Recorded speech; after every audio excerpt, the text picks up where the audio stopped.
आपने एक तो अपनी ट्रेडिंग जर्नी कैसे इनिशिएट करी जी। और आप ऑप्शन सेलिंग पर कैसे हमने जब ट्रेडिंग शुरू करी तो इक्विटी से शुरू करी। Equity is a good place. लेकिन आप क्या सजेस्ट करते हो, स्टॉक में इन्वेस्ट करना चाहिए, ईटीएफ में करना चाहिए? कोई भी व्यक्ति जो आज स्टॉक्स में लॉसेस में है, वो म्यूचुअल फंड से प्रॉफिट। तो आप हमारी ऑडियंस को कोई एक ऐसी ज्ञान की बात बता के जाइए जिससे कि उनका जो ट्रेडिंग जर्नी है वो बेहतर से बेहतरीन हो जाए। जी, मेरे को उससे बहुत ज़्यादा कंफर्ट आता है इस बात में, जो कि सेबी का डेटा है कि 93% जो रिटेल इन्वेस्टर है वो पैसा गंवा रहा है। तो मुझे ये कहानी समझ में आई कि मुझे इन 93% से उल्टा दाव खेलना। तो कोई ऐसी पर्टिकुलर ऑप्शन स्ट्रैटेजी जो आप सजेस्ट करें for a passive source of income और main source of income? Option writing में अगर नया है कोई व्यक्ति तो उसको शॉर्ट एकमात्र स्ट्रेटेजी है जो उसको यूज करना चाहिए। सुमित जी, आपके लिए कुछ रैपिड फायर क्वेश्चंस हैं। चार्ट्स या न्यूज़? चार्ट, प्राइस एक्शन या indicators? Price action, profit small और लॉस स्मॉल? लॉस में, स्कैल्पर या स्विंग ट्रेडर? swing trade।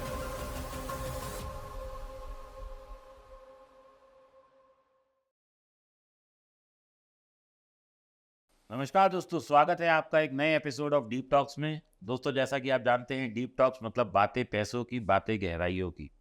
यहाँ दोस्तों हम लोग आपके लिए नए नए गेस्ट्स को बुलाते हैं जो कि ज्ञान में परिपूर्ण ही नहीं बल्कि ज्ञान की पराकाष्ठा को भी पार करे होते हैं, क्योंकि वो अपनी फील्ड के मास्टर होते हैं और एक बहुत अच्छे ट्रेडर होते हैं। तो आपको और मुझे दोनों को बहुत कुछ उनसे सीखने को मिलता है, और हम जब उनसे चर्चा करते हैं तो आप बिटवीन द लाइंस पढ़ के भी बहुत कुछ सीख सकते हैं। ये आपकी स्मार्टनेस है कि आप क्या क्या पॉइंट को कैच कर लेते हैं और कितना सीख लेते हैं। दोस्तों, यकीन मानिए, आज तक किताब पढ़ के मैंने कुछ नहीं सीखा है, लेकिन प्रैक्टिकल एग्जाम्पल्स और लोगों से बात कर कर के मैंने इतना सीखा है कि मैं आज यहाँ पे बैठा हूँ। और मैंने, आप सब लोग जानते हैं, करीब 15,000 से ज़्यादा लोगों को ट्रेन किया है जो कि आज एक प्रॉफिटेबल ट्रेडर हैं। लेकिन आज मैं अपने बारे में चर्चा नहीं करूंगा, मैं चर्चा करूंगा उस ट्रेडर के साथ जो कि इंदौर से दोस्तों हमारे पास आए हैं और साथ में बहुत सारा पोहा और सराफा बाज़ार का खाना लेके आए हैं। तो मैं उनका शुक्रगुजार हूँ इसके लिए, और मेरे बहुत अच्छे मित्र हैं। दोस्तों, पेशे से ये हैं एक सीए और संभालते हैं लॉ का काम, लेकिन करते हैं ट्रेडिंग, जो आपका और मेरा है आज का यहाँ पे उनसे सीखना हमारा काम। स्वागत करते हैं सुमित मोगिया जी का, जो कि इंदौर से आए हैं, जैसा मैंने आपको पहले भी बताया। लेकिन एक बहुत शानदार, बहुत ही अच्छे सुलझे हुए व्यक्तित्व के साथ एक बहुत अच्छे ट्रेडर भी हैं। ऑप्शन बाइंग हो, ऑप्शन सेलिंग हो, इन्वेस्टिंग हो या ट्रेडिंग हो, सब में इनकी महारत हासिल है। अच्छा ट्रेड करते हैं, बड़े पैसे से ट्रेड करते हैं। तो इनसे आज समझेंगे कि क्या क्या देख के ट्रेड करते हैं, क्या एक माइंडसेट होना चाहिए, क्या साइकोलॉजी होनी चाहिए, ट्रेडिंग में क्या क्या चीज़ें हैं जो कि एक आम इंसान को एक बेहतर ट्रेडर बनाती हैं, और एक अच्छा, और मतलब जिससे कि आप लोग एक अच्छा इसे as a full time job कर सकते हैं, क्योंकि ये एक बहुत अच्छे ट्रेडर हैं। अगर 100 रुपये यहाँ से कमाते हैं तो 100 रुपये ट्रेडिंग से भी कमाते हैं, तो ये इनकी खासियत है। तो स्वागत है सुमित जी Thank आपका you, हमारे पॉडकास्ट द डीप टॉक्स में। थैंक यू दीपक भाई। आपके पास आना अपने आप में बहुत एक्साइटमेंट नहीं, का नहीं। विषय रहता है, क्योंकि आपकी बात दुनिया को इन्फ्लुएंस करती है। सब आपसे बात सुनना चाहते हैं, आपसे इस मंच पे बात करने का मौका मिल रहा है, बड़ा अच्छा लग रहा प्रभु का शुक्र है सर। मैं तो इसमें ये कहता हूँ कि मैं तो आज से 2 साल पहले, 1.5 साल पहले मुझे कोई जानता भी नहीं था। तो ये तो मालिक की मेहर हो गई जो मैं यहाँ बैठ गया, और I am grateful to God and मतलब लॉट ऑफ ग्रेटिट्यूड, बस यही है। And everybody, your audience is grateful to you कि आपने इतना अच्छा सोचा कि मैं सब तक अपनी नॉलेज शेयर करता धन्यवाद। हूँ। सुमित जी, आपका बहुत बहुत स्वागत है हमारे शो में। ठीक। और जैसे कि दीपक ने आपको इंट्रोड्यूस किया, आप ट्रेडर हैं, जी। तो हमारा पहला टारगेट ये रहता है कि हमारी ऑडियंस को मैक्सिमम वैल्यू मिले, जी। और ट्रेडिंग सब करना चाहते जी। हैं। तो हम लोग ऐसी नॉलेज ऐड करें जिसमें उनके लॉसेस मिनिमाइज हो, प्रॉफिट तो फिर वो अपने आप बना ही जी। लेंगे। जी। तो हम वहाँ से स्टार्ट करते बिल्कुल, हैं बहुत कि बढ़िया। आपने एक तो अपनी ट्रेडिंग जर्नी कैसे इनिशिएट करी जी। और आप ऑप्शन सेलिंग पर कैसे पहुंचे, क्योंकि आ, option selling is something which you master when you are actually gone through a very good journey of Correct. trading. तो Yes. आप ऑप्शन सेलर कैसे बने? देखिए, मैं इस बात को जनरली जब अपने किसी भी साथ वाले व्यक्ति के साथ डिस्कस करता हूँ, तो मेरा पहला सवाल उनसे होता है कि जब आपके छोटे भाई या बहन पहली बार 10th में आए, तो आपने उनको क्या गाइड किया? आपने उनको गाइड किया बेटा पढ़ ले। क्यों गाइड किया? क्योंकि आपको लगा कि यार अगर ये पढ़ लेगा तो इसके लिए अच्छा रहेगा। ये आपको कैसे पता चला? आपको पता चला जब आप उस रास्ते से ऑलरेडी निकले थे। हमने जब ट्रेडिंग शुरू करी तो इक्विटी से शुरू करी। Equity is a good place. Year 2000 से मैं मार्केट में हूँ। उसके बाद ऑप्शंस में Year ट्राई किया। 2000 से जी, कर रहे year हैं। And how 2000 old से। are you? I am early 40s. Okay. So I started in क्योंकि आप 2000. ऐसे 16 साल से ज्यादा लगते नहीं हैं। तो 16 में क्या 2 बच्चों के बाप हो गए ना, थोड़ा दिक्कत हो जाएगी। But you look quite young as of your age, Thank so you. this is मतलब this should be taken as a compliment. Thank you. So I started in 2000. अब 2000 में निफ्टी सर 1800 चलती थी 2000 में। 2001 में 900 आ गई।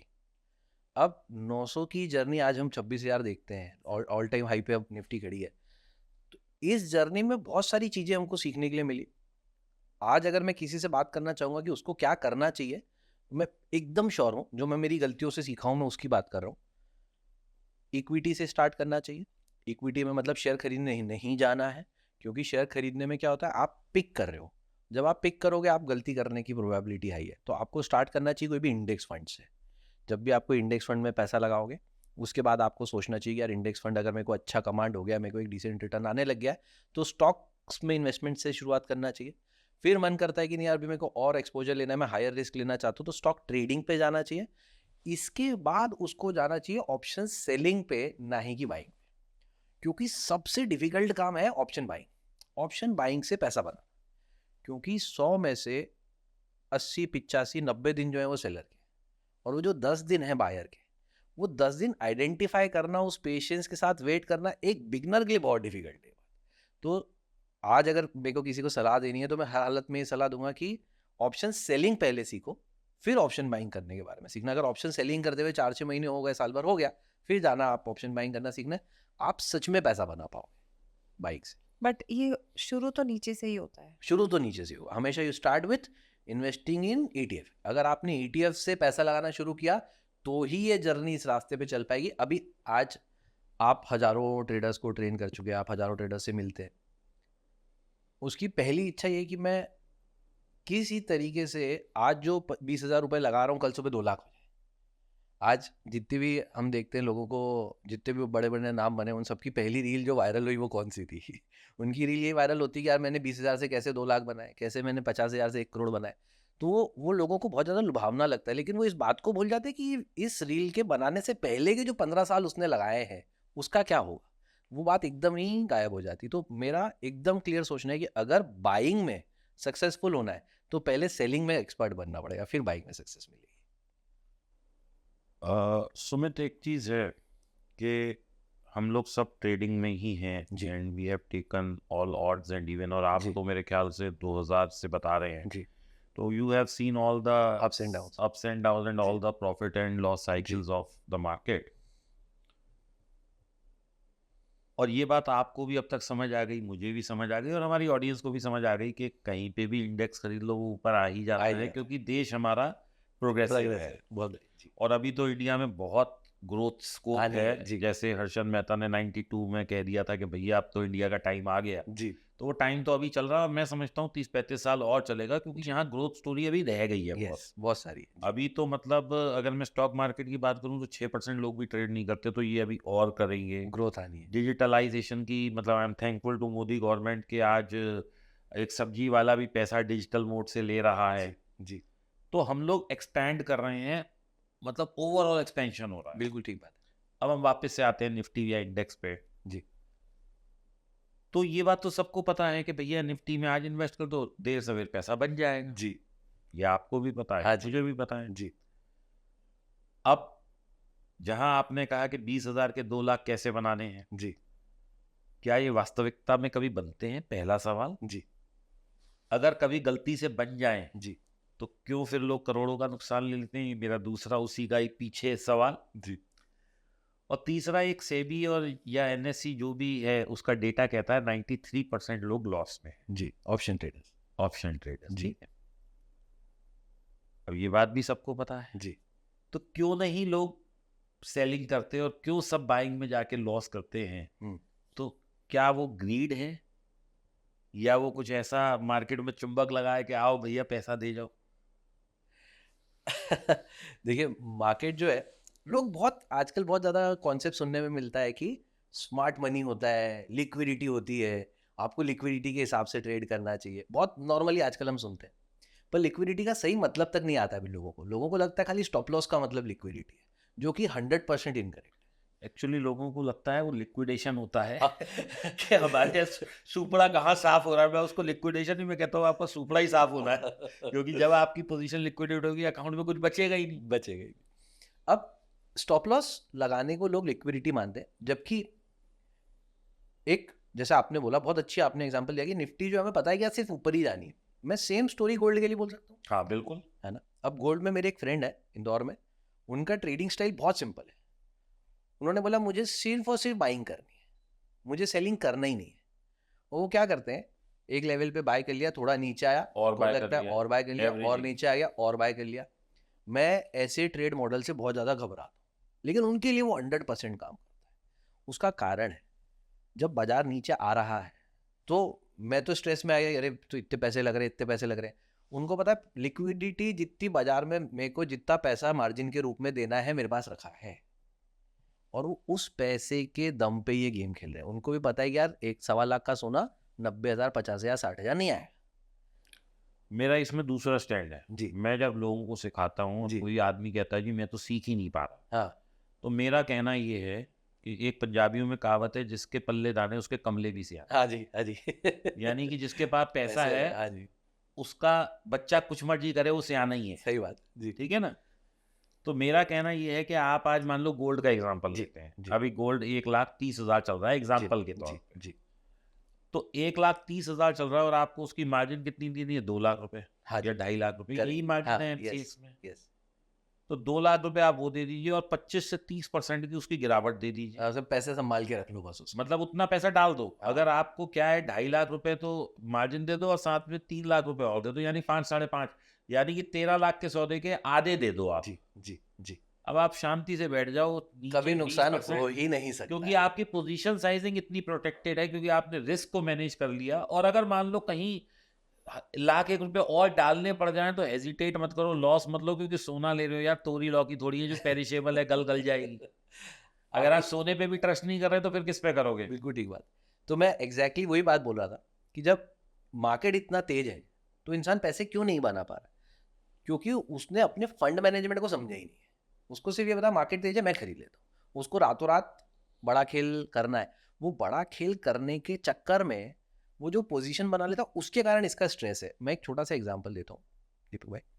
सपोज करते हैं हम दोनों एक 20 फीट 10 फीट की दूरी पे बैठे हैं और एक फीट का हमने बीच में एक वुडन पट्टा बना लगा रखा है। मैं बोलता हूँ वीर जी इधर से इस तरफ एक बार चल के आओगे ना, लाख रुपए दूंगा। बीच में लेंगे कोई बात ही नहीं, 4 बार चल लूंगा भाई, 4 लाख रुपए दे। अब यही फट्टा अगर हम 20 फीट के माले पे रख दें, 20 फीट की बिल्डिंग पे रख दें तो हम चलेंगे? बिल्कुल नहीं चलेंगे। कैपेसिटी हमारी वही की वही है, हमारी क्षमता वही की वही है, टास्क भी वही का वही है, लेकिन जैसी रिस्क चेंज हो गई हम उसको डिसीजन ले लेते हैं नो। क्यों? क्योंकि एक रैशनल माइंड से काम कर रहा है। वहीं जब वो ट्रेडर बैठा है वो क्या करता है, बोले हाँ ट्रेड करना है, हाँ ठीक कर लेता हूँ, दूसरा ट्रेड करना है वो भी कर लेता हूँ। तो जब भी वो बड़ी क्वांटिटी में ट्रेड करेगा उसकी डिसीजन मेकिंग क्षमता जो है वो कम हो जाएगी। और मार्केट जो है वो तो गेम तो बाजार तो दिमाग का खेल है ना सर, कोई फिजिकल एक्सरसाइज तो करनी नहीं वहाँ पे। तो दिमाग जो है वो काम साथ देना बंद कर देता है जब आप ज़्यादा रिस्क लेते हो। तो अपनी पोजीशन से छोटा गेम खेलोगे तो सक्सेस मिलनी मिलनी। आप जैसा बोल रहे हो कि यार अगर पैसा है तो उसको यूज़ करेंगे तो हमेशा पैसा बनना शुरू होगा। आसान भाषा में ये कि जितना पैसा है उससे कम गेम खेलो, जितनी चादर है उससे कम पसारोगे तो पैर पसारोगे तो काम बन जाएगा। तभी है ना, जब एक लॉट लेते हैं तो लॉस नहीं होगा, जहाँ 10 लेते हैं तो वहाँ एकदम वहाँ लॉस होता है। बिल्कुल सही कह रहे हो, एक लॉट में नहीं होता। नहीं जी, होता, कभी भी नहीं होता, 10 लॉट में हो जाता है। Yes. Option buying, option selling, जी, इक्विटी या ट्रेडिंग। हाँ। ट्रेडिंग मतलब फ्यूचर जी, या स्विंग। जी। आप क्या प्रेफर करते हैं और क्यों? जो बहुत ही ब्यूटीफुल क्वेश्चन है और मैं इस क्वेश्चन का जवाब देना चाहूँगा। आप विश्वास करोगे अगर मैं स्कैल्पिंग को कंपेयर करूँगा, अगर मैं स्विंग ट्रेडिंग को कंपेयर करूँगा, इन सब में सबसे ज़्यादा पैसा पता है किसने बनाया होगा? एक ब्रोकर है, उन्होंने स्टडी करी उनके डीमैट अकाउंट्स की, तो सबसे ज़्यादा पैसा बनाया है डेड लोगों ने। मरे हुए लोगों ने। क्यों? क्योंकि उनके अकाउंट्स पड़े इनऑपरेटिव और वो लगातार बढ़ते जा रहे हैं। तो इससे ज्यादा क्लियर जवाब ही नहीं हो सकता कि पैसा बनाने के लिए मरना पड़ेगा। नहीं, पैसा बनाने के लिए होल्ड करना पड़ेगा, राइट? आप जितना लंबा उसको होल्ड कर लेंगे उतना ज़्यादा आपको इसका बेनिफिट देखने के लिए मिलेगा। तो इन्वेस्टिंग आम आदमी के लिए सबसे अच्छा आइडिया। अगर उसको बहुत ज़्यादा टाइम डिवोट नहीं करना है तो उसके लिए इन्वेस्टमेंट जो है सबसे सिंपल तरीका है, पैसा लगाओ, छोड़ दो, बढ़ता रहेगा समय के साथ साथ। लेकिन आप क्या सजेस्ट करते हो, स्टॉक में इन्वेस्ट करना चाहिए, ETF में करना चाहिए? आपकी ना मैंने बहुत सारी पॉडकास्ट देखी और आप बहुत अच्छा म्यूचुअल फंड पे बताते हैं। जब अभी बताते हैं कि 1 करोड़ रुपए अगर होते तो SWP कैसे कर सकते हैं, कितने रुपए की। और 1 करोड़ रुपए होते से ही तो सबसे बड़ी परेशानी शुरू होती है कि हमारे पास तो 1 करोड़ रुपए है ही नहीं। तो मैंने इसकी एक रिवर्स वर्किंग करी है बीजी। आप 1000 रुपए के निवेश से बात करते हैं। मैं समझता हूँ 1000 रुपए तो आज की डेट में निवेश के लिए नंबर भी कुछ नहीं है। अगर हम 1000 रुपए को निवेश कर देते हैं और 13% का रिटर्न लेते हैं, अब 13% का रिटर्न तो कोई बहुत बड़ा रिटर्न है भी नहीं सर। म्यूचुअल फंड में आराम से मिल जाएगा, इंडेक्स ETF खरीद ले, आराम से मिल जाएगा। ये 1000 रुपए आप इन्वेस्ट कर दो, अगर आपने पैसा करीब 90 साल के लिए लगा दिया, बस तो 90 साल थोड़ा गड़बड़ नंबर है लेकिन एक मिनट सुनिएगा प्लीज, 90 साल के लिए लगा दिया तो ये पैसा जो है करीब करीब 5 से 6 करोड़ रुपए हो जाएगा। अब मन में पहला ख्याल तो ये आता है कि 90 साल किसको बोलते, पर जैसा मेरा अपने इंडियन लोगों के साथ अनुभव है, इंसान अपने लिए जितनी मेहनत करता है उससे ज़्यादा मेहनत अपने बच्चों के लिए करता है। नेक्स्ट जनरेशन के लिए करता है। मैं बोल रहा हूँ कि एक बार आप 1000 रुपए लगा दो, 12-13% से तो वो 6 करोड़ रुपए हो जाएंगे। आप विश्वास करोगे अगर यही 1000 रुपए आप 90 साल के लिए 18% से लगा दो तो कितने हो जाएंगे? गेस करोगे? 50 करोड़। 294 करोड़। 1000 रुपए 18% से 294 करोड़ रुपीज हो जाएंगे। सिर्फ नहीं, सिर्फ 1000 रुपीज एक बार निवेश किए। अच्छा, 90 साल के लिए जो पहले 12 बताया आपने वो भी एक ही बार है? एक ही बार है, यस, वो भी एक ही बार है। और 18 हो गए लमसम 1000। लमसम 1000 रुपए एक बार लगाना है। एवरी मंथ नहीं, हर महीने नहीं, सिर्फ एक बार। 294 करोड़ रुपए 90 साल के लिए लगाने में। अब परेशानी है कि 90 साल के लिए पैसा लगाना कोई चाहता नहीं, लेकिन अगर आप उसमें एक साल भी कम करोगे ना, अगर आप 6 करोड़ नहीं, आपने सोचा कि 6 नहीं यार मैं तो एक काम करता हूँ 89 साल के लिए लगाता हूँ, तो कम से कम 60 लाख रुपए कम हो जाएंगे, क्योंकि कंपाउंडिंग का बेनिफिट मिलता ही तब है। तो मेरा सोचना ये है कि इन्वेस्टमेंट्स आम आदमी के लिए सबसे अच्छा है। अब चूंकि स्टॉक सिलेक्शन बहुत अच्छी बात है, अगर आपको पता है कि यार ग्रो जो है कंपनी बहुत तेजी से भागने वाली है, आप उसमें पैसा लगा सकते हो, बहुत अच्छी बात है। लेकिन ये पता होना अपने आप में बहुत डिफिकल्ट बात है, क्योंकि अगर मैं बोलूं दीपक भाई आज से 2 साल बाद क्या कमा रहे होंगे, दीपक भाई को आज उसका जवाब देने में ही संकोच करना पड़ेगा। तो ये एक तीसरी कंपनी जिसको दीपक भाई चला भी नहीं रहे, उसको क्या कमा रही होगी बताना अपने आप में बहुत कठिन, बहुत सारे अजम्पशंस के साथ जुड़ा हुआ काम है। इसीलिए बास्केट का निर्माण, कोई भी व्यक्ति जो आज स्टॉक्स में लॉसेस में है वो म्यूचुअल फंड से प्रॉफिट में। ये तो एक नॉर्मल एक्सपीरियंस है हम सभी का कि आप एक व्यक्ति से पूछोगे म्यूचुअल फंड, हाँ म्यूचुअल फंड है, प्रॉफिट में, हाँ भाई स्टॉक्स में। मैं इस पे ना थोड़ा सा आपको रोकूंगा दोस्तों, इस चीज को बहुत ख्याल करिएगा जो इन्होंने बात कही है, और इन्होंने बहुत अच्छी बात कही है। आप स्वयं शायद 5 साल से लॉस में हो, लेकिन अगर आप निफ्टी को देखें तो 5 साल से निफ्टी 7000 से गिर के जी 26,000 पे आ गई, तो उसने तो 4x रिटर्न दे दिया है ऑलमोस्ट। लेकिन आप लॉस में हैं, तो आप सोच के देखिए कहाँ गलती कर रहे हैं। यही 4 साल पहले यदि सोने में इन्वेस्ट किया होता तो कहाँ होता, बिटकॉइन में इन्वेस्ट किया होता तो कहाँ होता। मैं ये नहीं कह रहा कि बहुत यहाँ से यहाँ पहुँच जाते, लेकिन दोस्तों अपनी ट्रेडिंग को छोड़ के और ये बार बार लॉस लेने की बजाय जो सरदार साहब कहने की कोशिश कर रहे हैं उसको समझने की कोशिश करिए कि स्टॉक सिलेक्शन में शायद हम गलती कर सकते हैं। जैसे इन्होंने एक कंपनी का नाम लिया, मैं नहीं लूँगा, लेकिन वो कंपनी क्या करेगी क्या नहीं करेगी हमें नहीं पता। कल को उसमें कोई स्कैम निकल आए, हमें नहीं पता। जैसा येस बैंक में अगर आप फंस जाते तो नीचे ही जाते, लेकिन अगर एक बास्केट में कर लेते हैं या इंडेक्स में कर लेते हैं तो ग्रोथ के चांसेस मच मोर हो जाते हैं, क्योंकि निफ्टी का ETF का मतलब है टॉप 50 कंपनीज। जैसे भी एक कंपनी अंडर परफॉर्म करेगी, 51वीं कंपनी तैयार खड़ी है निफ्टी के उस बास्केट में घुसने के लिए, तो उसको प्रेफर करें, बेहतर पैसा कमा पाएंगे। जी क्योंकि आप इतने इस जगह तक लेके आए तो मैं आपके इस पॉडकास्ट के माध्यम से लोगों को बताना चाहता बिल्कुल हूँ। सर, बिल्कुल जानकारी लेने के लिए मैं भी आतुर हूँ। जैसे हम ETF सोचते हैं, हम नॉर्मली निफ्टी ETF तक सीमित हो जाते हैं। नहीं, ETF तो बहुत सारे है हैं, ना? गोल्ड का भी है, गोल्ड सिल्वर का भी भी है, है ना? मिड कैप, स्मॉल कैप, मेरे को सबसे अच्छा लगता है स्मॉल कैप का ETF, 150। हाँ, स्मॉल कैप इज वंडरफुल। क्योंकि लास्ट 5 साल का अगर आप उसका CAGR अरे देखेंगे तो 32%। 24% हाँ, मिनिमम उसका हमने डाउन साइड पे देखा है। तो 24% रिटर्न, मैं बोल रहा हूँ 18% रिटर्न अगर आपको इतने करोड़ कमा सकता है, 24% तो पता नहीं कहाँ उसका रिजल्ट आया। मैं सुमित जी एक और यहाँ आंकड़ा देना चाहूंगा, और इसको आप भी, मैं चाहूंगा कि आप भी घर जाके इसका एक होमवर्क करें। दोस्तों, अभी 6 महीने पहले जब मार्केट गिरा था, आपके अमूमन स्टॉक 50% गिरे हुए थे। जी लेकिन आपको पता है निफ्टी स्मॉल कैप ETF कितना गिरा हुआ था? ऑल टुगेदर ETF जी बताइए। मात्र 14%। ओके आप देखिएगा जाके ओके कि सारे जितने स्टॉक आप नाम ले सकते हो या जिसमें लोग ट्रेड कर रहे हैं, वो तो सारे गिरे पड़े हैं 50% से ज्यादा। जी जी लेकिन ETF कुल 14% गिरा। क्यों? क्योंकि उनके पास वो स्टॉक है जिनके आपने कभी नाम भी नहीं सुने, जी जो आम आदमी की रीच से ही बाहर है। बहुत बढ़िया बहुत बढ़िया। तो ये एक बहुत अच्छा आपने दीपक भाई बात बताई है।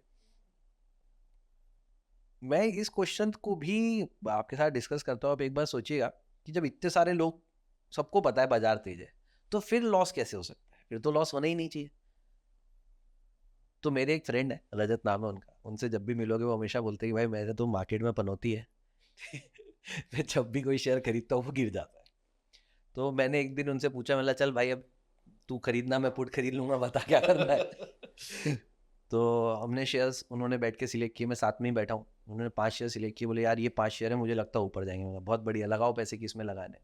तो उन्होंने एक रूल क्या बनाया कि यार मैंने 5 शेयर सिलेक्ट कर लिए, इसमें मैं अभी इस भाव पे नहीं खरीदूंगा क्योंकि अभी तो ऊपर बढ़ रहा है, तो ये थोड़ा सा नीचे आ जाए फिर मैं पैसा लगाऊंगा। जैसे ही नीचे आया उन्होंने पैसा लगा दिया वो नीचे आ गया और वो और नीचे आ गया, और जो नीचे नहीं आए उसमें उन्होंने पैसे ही नहीं ऐसे ही लगाए लगा। और वो सबसे ऊपर जा रहे हैं। नॉर्मल, ये सबके साथ यही है। तो मैंने यही उनको बताने की कोशिश की कि भाई ये आप पनौती नहीं हो, आप स्टॉक सिलेक्शन गलत कर रहे हो।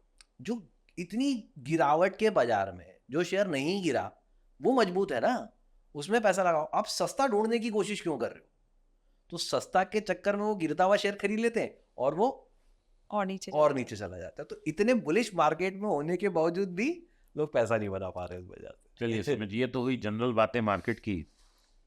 अब मुझे ये बताइए, या हमारी ऑडियंस को ये बताइए कि कोई स्ट्रेटजी या कुछ ऐसा आप यूज़ करते हैं, चाहे आप इंडेक्स ट्रेड कर रहे हैं, स्टॉक कर रहे हैं, ऑप्शन बाइंग कर रहे हैं, option selling, what you are doing, जी but at the end of the day I know कि यू आर मेकिंग मनी, तो दैट इज़ मोर इम्पॉर्टेंट, ठीक है ना? तो आप हमारी ऑडियंस को कोई एक ऐसी ज्ञान की बात बता के जाइए जिससे कि उनका जो ट्रेडिंग जर्नी है वो बेहतर से बेहतरीन हो जाए। जी सर देखो, स्टॉक मार्केट एनालाइज करने के बहुत सारे तरीके हैं। नहीं, जो तरीके मेरे को जनरल जो नहीं मैं यूज पूछने करता हैं, हूँ, जो जो मैं आप यूज़ करते हैं। जी। तो टेक्निकल एनालिसिस, सबसे ज़्यादा लोग बोलते हैं कि टेक्निकल एनालिसिस बहुत अच्छा है क्योंकि टेक्निकल एनालिसिस बहुत सालों से बाजार में है। मेरे को लगता है टेक्निकल एनालिसिस उस व्यक्ति के लिए अच्छा है जो किसी बड़े इन्वेस्टर की पोजीशन कॉपी करना चाहता है। बड़े इन्वेस्टर की पोजीशन कॉपी करने के लिए आपको वॉल्यूम देखना है, ब्रेकआउट देखना है। अगर वो दोनों चीज़ें मैच हो गई, आप उसको कॉपी कर सकते हो।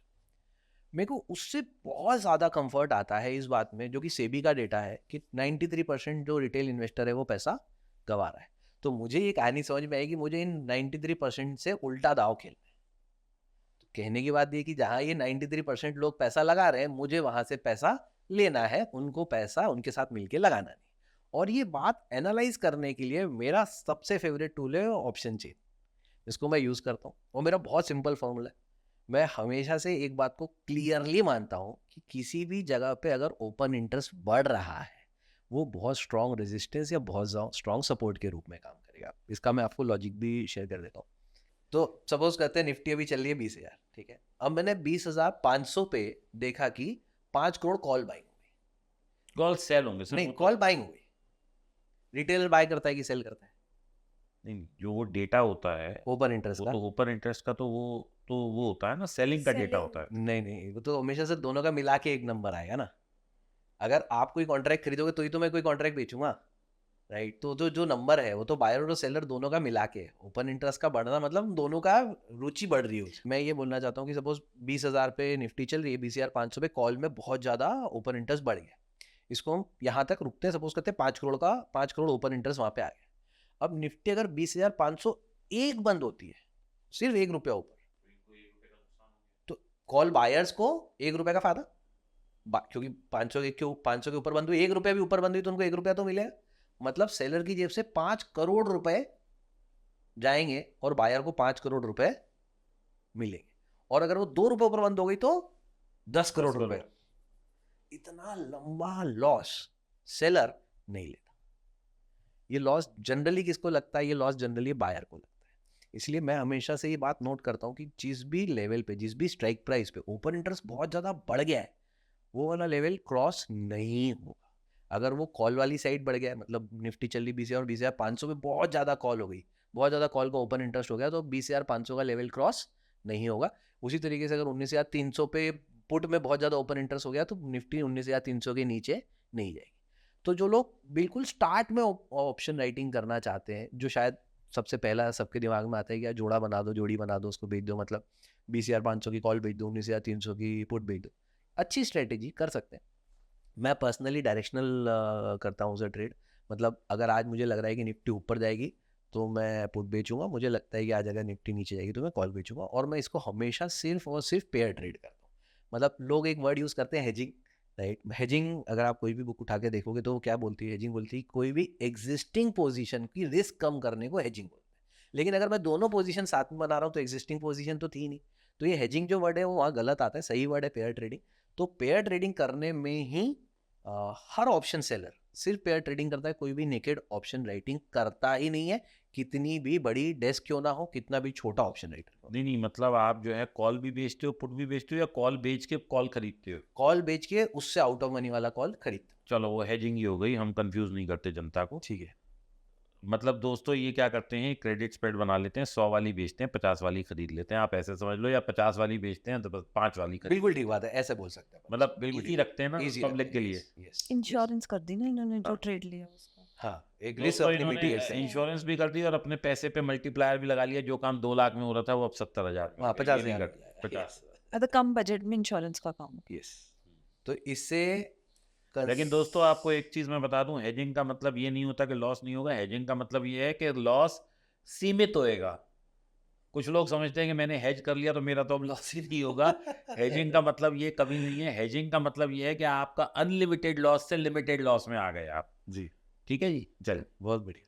तो मैं ऑप्शन राइटिंग करने के लिए हमेशा मैं पर्सनली डायरेक्शनल ट्रेड करना पसंद करता हूँ, और उसमें भी मैं ओपन इंटरेस्ट बेस्ड इसको ट्रेड करता हूँ। 90% मेरे लिए वो सक्सेस का काम करता है, क्योंकि मैं पिछले इतने समय से इसको ऑब्जर्व कर रहा हूँ। और मैं कुछ दिन ऐसे हैं जिस दिन मैं बिल्कुल ट्रेड करता ही नहीं। मतलब मैंने नियम बना रखा है कि इस दिन मुझे ट्रेडिंग नहीं करनी है। तो वो कोई एस्ट्रोलॉजिकल रीजन है या वो? नहीं, हमारे पास एस्ट्रोलॉजी अभी पढ़नी सीखी नहीं, पर एक लॉजिकल मैं आपसे बात करता हूँ। देखिए, जैसे ट्यूसडे को एक्सपायरी हो गई अब निफ्टी की, तो सबसे ज़्यादा ओपन इंटरेस्ट हमारा बिल्डअप कहाँ तक होता है? ट्यूसडे तक होता है। वेडनेसडे के दिन आप देखोगे तो ओपन इंटरेस्ट सबसे कम होगा, इसीलिए वेडनेसडे वाले दिन आपको हमेशा मूवमेंट दोनों तरफ बहुत ज़्यादा फास्ट मिलेंगे। मतलब अगर बाजार को मूव करना है तो उस समय उसके पास ना कोई बहुत बड़ा सपोर्ट है, ना कोई बहुत बड़ा रेजिस्टेंस है। बाजार जिस दिशा में जाना चाहता है उस दिशा में जा सकता है। तो ऑप्शन बायर्स के लिए वेंसडे बहुत अच्छा दिन होता है ट्रेड करने के लिए। ऑप्शन सेलर्स के लिए वो दिन थोड़ा सा रिस्की होता है, अगर वो खासतौर से नॉन डायरेक्शनल ट्रेड करते हैं। तो ऑप्शन बायर्स को हमेशा वेडनेसडे या एक्सपायरी का नेक्स्ट डे हमेशा उनके लिए काम का होगा, और मंथली एक्सपायरी का होगा तो और अच्छा है। तो कोई ऐसी पर्टिकुलर ऑप्शन स्ट्रैटेजी जो आप सजेस्ट करें for a passive source of income और main source of income? Option writing में अगर नया है कोई व्यक्ति तो उसको शॉर्ट आयरन कॉन्डोर एकमात्र स्ट्रेटेजी है जो उसको यूज़ करना चाहिए, जिससे वो थोड़ा पैसा बनाना सीखेगा। लेकिन वो उससे बहुत जल्दी बोर हो जाता है, क्योंकि इसमें तो थ्रिल नहीं है। क्योंकि वो एक ट्रेड बना दिया आपने, वो सप्ताह में धीरे धीरे करके थोड़ा पैसा देता जाएगा थीटा डीके के साथ साथ। लेकिन जब वो बोर हो जाएगा तो फिर वो थोड़ा नॉन डायरेक्शनल से निकल के डायरेक्शनल ट्रेडिंग की तरफ आता है कि मेरे को सिर्फ कॉल बेचना है, मुझे सिर्फ पुट बेचना है। देखिए, कॉल सेलर पुट सेलर के साथ सबसे बड़ी परेशानी क्या आती है? आज के दिन निफ्टी सीधा भाग के 400 पॉइंट ऊपर चला गया, तो वो सोचता है यार आज मैंने अगर कॉल बाय कर ली होती तो मेरे साथ ऐसा होता। तो वो धीरे धीरे वो साइकोलॉजी उसकी सेटल होती है कॉल सेलर की, पुट सेलर की। उस जब वो शुरू शुरू में होता है ना, उसको हर बार एक्साइटमेंट आता है कि यार मैंने डायरेक्शन तो सही पहचानी थी, ऑप्शन तो मैंने सही बेचा था, तो क्यों ना मैं बाइंग वाली साइड रहता तो मेरे को मल्टीपल लॉट्स मिल जाते, मेरा पैसा 5 गुना हो जाता, 7 गुना हो जाता। यहाँ 5-7 गुना की तो कोई जगह ही नहीं है। आप 20 रुपए की चीज़ बेच रहे हो, वो जीरो ही होनी है, उससे ज़्यादा तो आपका मुनाफा कभी हो ही नहीं सकता, तो 20 ही रुपए मिलने। वहीं 20 रुपए की चीज़ 100 रुपए भी हो सकती, तो इंसान को लगता है मेरा 5 गुना पैसा हो सकता था। तो राइटर के साथ इनिशियल सबसे बड़ी दिक्कत ये आती है, उसका मन मचलता है कि नहीं यार मैं एक काम करता हूँ, मैं बाइंग कर लेता हूँ, तो वो धीरे धीरे सेटल होता है। इसलिए सबसे पहले शॉर्ट आयरन कॉन्डोर एकमात्र स्ट्रेटेजी है जो किसी भी व्यक्ति को यूज करना चाहिए for writing options. Source of income. दोस्तों कॉन्डोर क्या होता है मैं आपको बता देता हूँ। 20,000 पे निफ्टी खड़ी है, 20,500 की आप कॉल बेचेंगे, 19,500 की पुट बेचेंगे और 200 पॉइंट या 300 पॉइंट आगे की कॉल को बाय कर लेंगे। ऐसे ही यहाँ भी कर लेंगे, यानी इधर भी क्रेडिट स्प्रेड बना लिया, इधर भी। अब अगर इसके बीच में घूमती रही तो ये दोनों बेचे हुए जीरो हो जाएंगे और आपको मुनाफा हो जाएगा। लेकिन अगर बहुत बड़ी मूवमेंट किसी भी तरफ आ गई तो लॉस भी होगा। तो आयरन कॉन्डोर मैनेज करना आना चाहिए। स्ट्रैटेजी बहुत अच्छी है, बहुत लोग करते हैं, मेरे जानने वाले 50-50, 100-100 करोड़ से भी करते हैं, क्योंकि ये स्ट्रैटेजी ऐसी है कि अगर बाजार में मूवमेंट नहीं आई तो बहुत अच्छा मुनाफा आ जाता है। और ये एक स्केलेबल स्ट्रैटेजी है, तो सीखने की कोशिश करिए कैसे करते हैं। स्केलेबल का मतलब है कि एक लॉट से करेंगे तो शायद 2 लाख रुपए में हो जाए, लेकिन अगर आपके पास 10, 20, 50, 100, 500 करोड़ भी हैं तो भी इसे कर सकते हैं। स्केलेबल का मतलब है एक लॉट से 50,000 लॉट तक भी कर सकते हैं। इसमें साइज बड़ा करने में दिक्कत नहीं आती, तो जो बड़ी कैपिटल वाले लोग हैं उनको ये वो यही strategy करते हैं, क्योंकि जमा खर्च करके 2-3% महीने का निकाल लेते हैं, और जो एक अच्छा सीजन ट्रेडर होता है वो 2% पे भी बहुत खुश हो जाता है। जी जी। लेकिन वो जो 2% बनाने के लिए कैपिटल डालनी होती है ना, वो लोग पहले एफर्ट करके बाइंग से बनाने की कोशिश करते हैं, which is wrong. Which is wrong. Actually buying जो है वो इस पूरे ऑप्शन बाइंग जो है पूरे मार्केट का सबसे डिफिकल्ट काम है। अगर आपको मार्केट से पैसा बनाना है और आप सीधे ऑप्शन बाइंग करने आए हो, तो ऑप्शन सेलर आप ही के वेट कर रहा था मार्केट में आने का, क्योंकि उसको पता है कि यार ये व्यक्ति आएगा, ये गलती करेगा और इसकी गलती का पैसा मेरी जेब में आएगा। तो स्टार्ट करना है ऑप्शन राइटिंग से करो, बाइंग से करने में नुकसान की चांसेस ज़्यादा है। चलिए, मैं अब आपसे एक ऐसा सवाल पूछूंगा जो मैंने आज तक कभी किसी पॉडकास्ट में नहीं पूछा, और बड़ा इंटरेस्टिंग सवाल है, आपको भी शायद सुन के बड़ा मजा आने वाला है। जी। और ज्ञान इसमें आप क्या देते हो हमारी ऑडियंस को, ये बहुत मैटर करता है। जी आप सीए हैं जी तो सीए में आपको 2 जमा 2 4 पढ़ाया होगा, या जो भी अब तक पढ़ाया है, चाहे स्कूल में, कॉलेज में, सीए में, जो भी आपने पढ़ा है, किताब में लिखा है वो होता है। ऐसे ही स्टॉक मार्केट की भी भिन्न भिन्न किताबें हैं, बहुत सारी किताबें। जी कई हजारों किताबें हैं, 2, 5, 10 मैंने भी पढ़ी हैं, लेकिन मेरे लिए काला अक्षर भैंस बराबर है। तो उसमें लिखा है कि आरएसआई जब 70 होगी तो वहां पे ओवरसोल्ड है, या 80 होगी ओवरसोल्ड है, वहां बेच दो तो मुनाफा मिल जाता है। लेकिन जो भी स्टॉक रन में होता है वो 90 या 95 तक आरएसआई पे भी चला जाता है, और वो भागता रहता है और लोग शॉर्ट शॉर्ट कर करके लॉस ले लेते हैं। सही बात। तो क्या किताब में गलत लिखा है? पहली चीज। जी। और अगर किताब में सही लिखा है तो सब लोग किताब पढ़ के पैसा क्यों नहीं बना लेते? फिर 93% लोग लॉस में क्यों? तो मतलब ये मेरी जिज्ञासा है बहुत बड़ी कि किताब में तो सब लिखा ही है, मैं दोनों क्वेश्चंस को सॉल्व और अगर किताब में जो लिखा है वो सही है तो सारे लोग अब तक पैसा क्यों नहीं बना रहे? और एक और चीज इसमें ऐड ऑन कि भी आरएसआई बहुत लोग फॉलो करते हैं, जी। लेकिन उसको एग्जैक्टली यूज करने का तरीका क्या जी। है? तो मैं सबसे पहले, आरएसआई मेरा एक बहुत फेवरेट टॉपिक रहा, मैंने बहुत डिटेल में पढ़ा और पढ़ाया है आरएसआई को। तो आरएसआई जो है बेसिकली एक मोमेंटम बेस्ड इंडिकेटर है, जो मार्केट की मूवमेंट को, डायरेक्शन को नहीं नाप रहा है, उसके मोमेंटम को नाप रहा है। तो मैं एक छोटा सा एग्जांपल लेता हूँ। सपोज करते हैं मैं एक बॉल है, इसको मैं हवा में उछालूँ, आपको कैच करनी है। अब मैं जैसे ही बॉल उछालूंगा, आप क्या करोगे? आप एक जजमेंट लोगे कि यार ये बॉल कहाँ तक जा रही है ऊपर, और कहाँ मुझे इसको कैच करना पड़ेगा। अभी बॉल अभी मेरे हाथ से छूटी, बहुत तेजी से ऊपर जा रही, धीरे धीरे इसकी स्पीड क्या होती जाएगी ऊपर जाने की? कम होती जाएगी। इसको हम बोलते हैं मोमेंटम।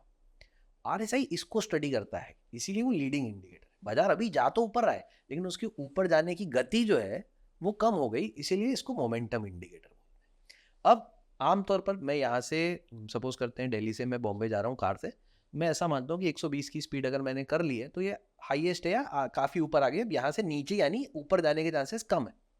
यही आम धारणा है लोगों की कि 70 के ऊपर आरएसआई आ गया तो अब यहाँ से और ऊपर जाने के चांसेस कम है, यहाँ से जनरली वापस नीचे आएगा। लेकिन अगर खाली रोड मिली तो 120 की गाड़ी मेरी 180 भी जा सकती, मेरा रास्ता खाली, मेरे को दौड़ाने में कोई दिक्कत नहीं। उसी तरीके से आरएसआई में क्या होता है, वो मोमेंटम जब 70 के ऊपर, तो वो क्लियर इंडिकेट कर रहा है कि बाजार में तो तेजी है। लेकिन 70 से जनरली आमतौर पर लोगों ने देखा कि यार यहाँ से पलट जाता है, 120 से गाड़ी वापस कम की तरफ हो जाती है, इसलिए लोगों ने मानना शुरू कर दिया कि बाजार नीचे है। इसका एक्चुअल सेल सिग्नल कब है, जब वो ओवरबॉट जोन से वापस 70 के नीचे आना शुरू हो, तब जाके वो पहला सेल सिग्नल जनरेट करता, ना ही कि उसका 70 में आना सेल सिग्नल है। मैं एक ग्रीन जोन करके एक मार्केट के बारे में बात करता हूँ कि मार्केट जब भी ग्रीन जोन बनाता है आरएसआई में, उसके बाद एक बहुत अच्छी रैली आती है। जैसा आपने बोला कि कई बार क्या होता है 70 के बाद वो भागना शुरू करता है और 95 तक भागता है, और उस रैली का कोई मुकाबला नहीं है। और वो मोमेंटम ही हम लोग कमाना चाहते हैं एज अ ऑप्शन बायर या एज अ स्टॉक बायर। हमारी हमेशा इच्छा होती है कि इसके ऊपर भागे। तो मेरा क्लियर कहना है, और मैंने किताबों से ही पढ़ा कि किताबों से पढ़ा है, उसके बाद जो अपना प्रैक्टिकल एक्सपोजर है उससे बता रहा हूँ कि 70 के ऊपर बाजार गिर जाएगा। थॉट प्रोसेस 100% गलत है। अगर इस थॉट प्रोसेस के साथ इंसान ट्रेड कर रहा है तो उसको आरएसआई पढ़ना नहीं है। 70 के ऊपर से अगर वो वापस 70 के नीचे आता हुआ दिखता है, सपोज आरएसआई 70-75 चला गया, वहां से वापस 70 के नीचे आए, तब आप शॉर्ट सेल का मन बनाओ। उसका 75 आ जाना शॉर्ट सेल के बारे में बात नहीं कर रहा है। एकदम क्लियर हूं मैं इसमें। अब मैं दूसरे क्वेश्चन पे आने की कोशिश करता हूँ कि भाई अगर यही बात है तो सब लोग इसी को वेट क्यों नहीं कर लेते? क्योंकि बाइंग में सबसे बड़ा पंगा क्या है, आपको बहुत पेशेंटली उसको ट्रेड करना पड़ता है। आपने कोई चीज खरीद ली और खरीदने के बाद वो ऊपर आई, तो हम सबके साथ ऐसा हुआ कि हमने थोड़ा सा प्रॉफिट लिया और हम फटाफट बाहर आ गए कि यार ये जो मिल रहा है ये भी ना छूट जाए, तो 5,000 मिल रहे हैं, 7,000 मिल रहे हैं, चल भाई बुक कर लेते हैं। उसके बाद हम देखते हैं कि यार वो तो और बढ़ता चला गया, अगर मैं रुक जाता तो शायद 50,000 कमा लेता आज। तो ये क्यों हो रहा है? क्योंकि हमारी अंदर जो व्यक्ति बैठा है वो घबरा गया उतना प्रॉफिट देख के भी कि यार इतना भी कैसे आ रहा है मुझे, मेरी तो आदत नहीं पैसे कमाने की। तो वहां जाके ही हमको सबसे बड़ा चैलेंज मिलता है। यही बात आप ऑप्शन चेन से भी स्टडी कर सकते हो। कैसे स्टडी कर सकते हो? जैसे कोई भी व्यक्ति है, अगर मैंने खरीदा हुआ है ऑप्शन और मेरा पैसा डबल हो गया, ट्रिपल हो गया, मैं क्या करूंगा? मैं उस ऑप्शन को बेचने की इच्छा रखूंगा कि यार मैं काम करता हूँ इसमें से बेचता हूँ। हमको ओपन इंटरेस्ट क्या होता हुआ दिखेगा? हमेशा कम होता हुआ दिखेगा। ओपन इंटरेस्ट का बढ़ना रेजिस्टेंस और सपोर्ट क्रिएट करता है, ओपन इंटरेस्ट का घटना रेजिस्टेंस और सपोर्ट को कम करता है। तो ये कितना अच्छा सिग्नल हो सकता है किसी भी बायर के लिए जिसको बाइंग करनी हो, और सेलर के लिए ऑफकोर्स उससे उल्टी दिशा में उसको बैठना चाहिए कि यार ये वाला अगर कॉल का ओपन इंटरेस्ट कम हो रहा है तो पुट में बढ़ रहा होगा तो मुझे पुट सेल करने की सोचना चाहिए। तो उतना सिंपल इसको हम ऑब्जर्व कर सकते हैं। तो दैट इज, मेरे को ऐसा लगता है कि दूसरी इंपॉर्टेंट बात है, ज़्यादातर लोग प्रॉफिट में क्यों नहीं है? क्योंकि वो कभी नहीं हो सकता।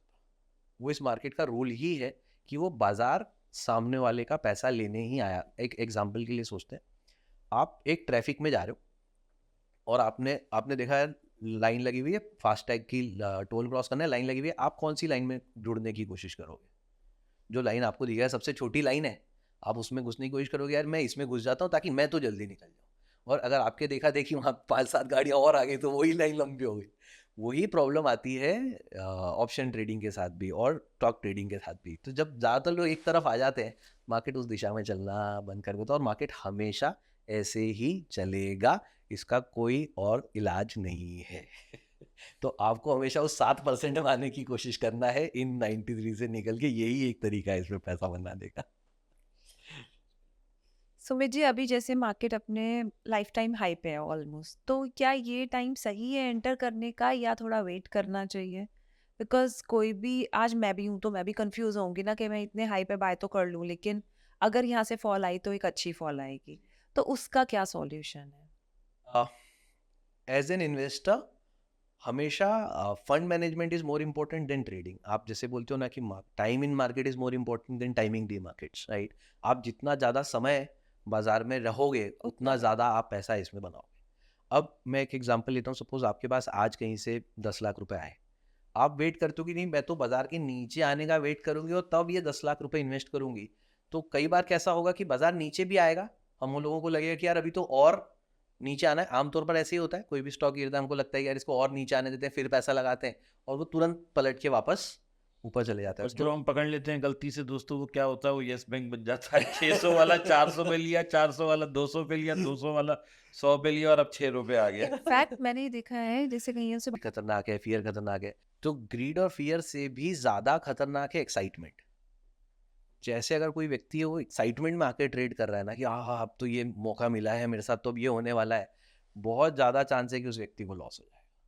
अगर स्टॉक मार्केट में कोई प्रोफेशनल है, आप नोट करेंगे वो कितना भी बड़ा सौदा डाल रहा है, उसके उसके हाव भाव चेहरे पे चेंज नहीं भाव ही होंगे, नहीं है। वो उसको कितना भी प्रॉफिट हो रहा है कितना भी लॉस हो रहा है, उसको प्रैक्टिस हो गई उस चीज़ की।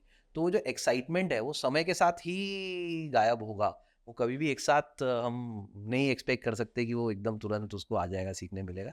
तो एक्साइटमेंट बहुत खतरनाक है। अगर कोई व्यक्ति जो ट्रेड करते समय एक्साइटेड है, वो उसके लिए बहुत डेंजरस काम है। अगर उस एक्साइटमेंट को कम करना है, क्योंकि हमारे कुछ नए लोग भी होंगे जो नया ट्रेडिंग शुरू कर रहे हैं, तो एक्साइटमेंट कैसे कम करें? क्वांटिटी छोटी कर लो, एक्साइटमेंट ऑटोमेटिकली गायब हो जाता है। अगर आपने कम क्वांटिटी में ट्रेड किया तो आपको लगता है कि इसमें क्या ही मिलेगा, क्या ही लगेगा, तो एक्साइटमेंट कम करना बहुत ज़्यादा ज़रूरी होता है। अब एक जरा नए जनरेशन का सवाल है, क्योंकि आप सीए हैं तो वो सीए से रिलेटेड है, वो स्टॉक मार्केट से रिलेटेड नहीं है। दोबारा वापस आएंगे दोस्तों स्टॉक मार्केट पे, लेकिन ये सवाल ना मेरे से रोज के कम से कम दर्जन भर तो सवाल आते ही हैं, चाहे वो मेरी टीम के मोबाइल पे आए या यूट्यूब पे पूछें लोग, या कई दफ़ा कमेंट्स में होते हैं। आजकल लोग नए जमाने का ट्रेड करने लगे हैं, क्रिप्टो करेंसी। आप भी शायद करते हैं और आपने सुना भी है। तो क्रिप्टो करेंसी पे कितना टैक्स है?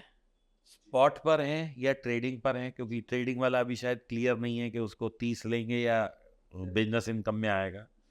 कोई सीए कहता है कि इसमें वही लगेगा आपका बिजनेस इनकम की तरह, और कुछ कहते हैं कि भाई इसको हम अभी बिजनेस इनकम ले लेंगे, कल को वहाँ से कोई आ गया क्लैरिफिकेशन तो देखेंगे।